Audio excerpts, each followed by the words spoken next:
Now, I'm going to say a few words about Canada's role in that. We are a young nation, certainly compared to our host, Korea, our incredible host, Korea. This is an extraordinary event. The APEC Leaders event is remarkable. But we are as ambitious, as pragmatic, and we will be as relentless in the pursuit of new partnerships to unlock new markets and to catalyze unprecedented levels for Canada of new.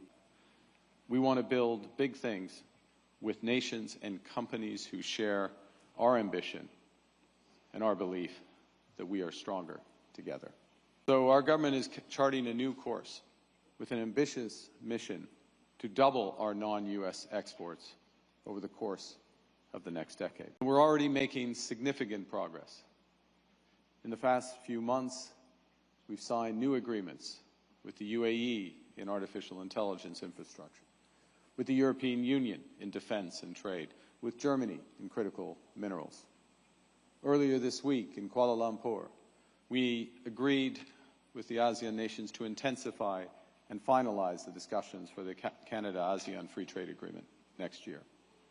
We're launching new bilateral free trade agreement talks with the Philippines and Thailand, which again we plan to complete over the course of the next year.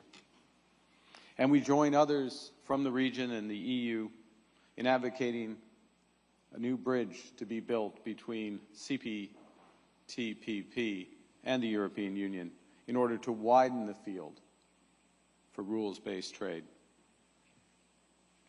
and to promote strong, sustainable, and balanced growth. Yesterday, I met with the President of Korea, and we agreed to announce a new Canada-Republic of Korea Security and Defense Cooperation Partnership, the first of its kind for Canada in the Indo-Pacific.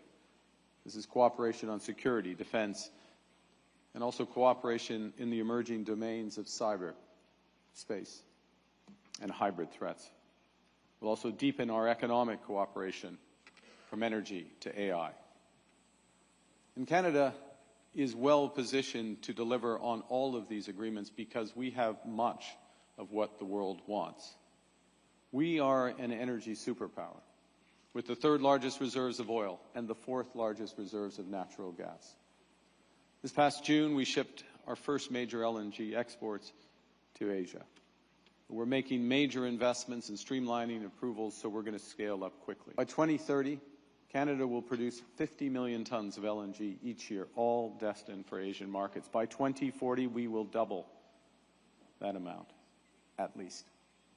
Domestically, we have an electricity grid that is 85% clean energy, and we have plans to increase that by 50%, including through new nuclear, both utility scale and the world's first commercial SMRs.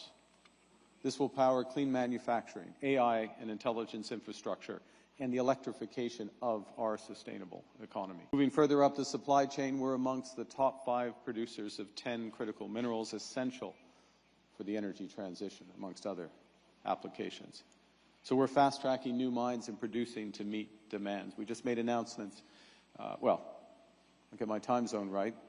I'm going to front-run my Minister of Natural Resources now. We're about to make announcements in Toronto at the G7 Plus Energy Summit's Critical Minerals Summit of over 20 new investments, deals in critical minerals, totaling almost $2 billion of support, and that's just the start.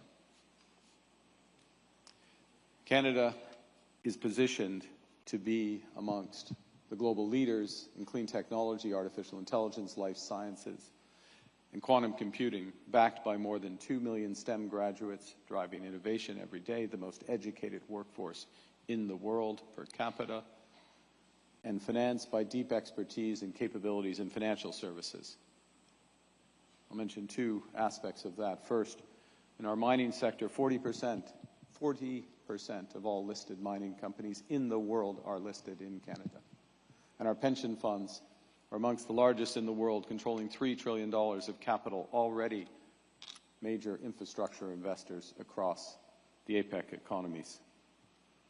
With the strongest balance sheet and the best tax treatment for new investment in the G7, and trade agreements spanning 1.5 billion consumers from the EU to CPTPP, we're mobilizing $1 trillion of generational investments over the next 5 years in Canada, in our ports, in our energy systems, in our digital infrastructure that will power our future.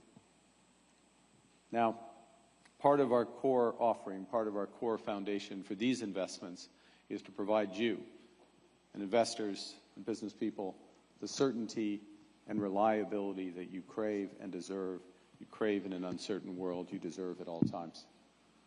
And part of our offering is to live the values of sustainability and inclusivity to which the world aspires.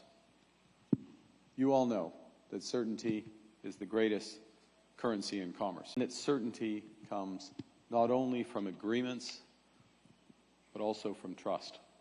From partners who don't just respect the letter, but the spirit and the values behind agreements. That's Canada. Canada is ready, as a member of APEC, to build the new architecture for trade and investment.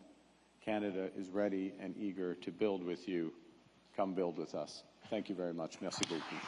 Thank you, Prime Minister Carney, for your...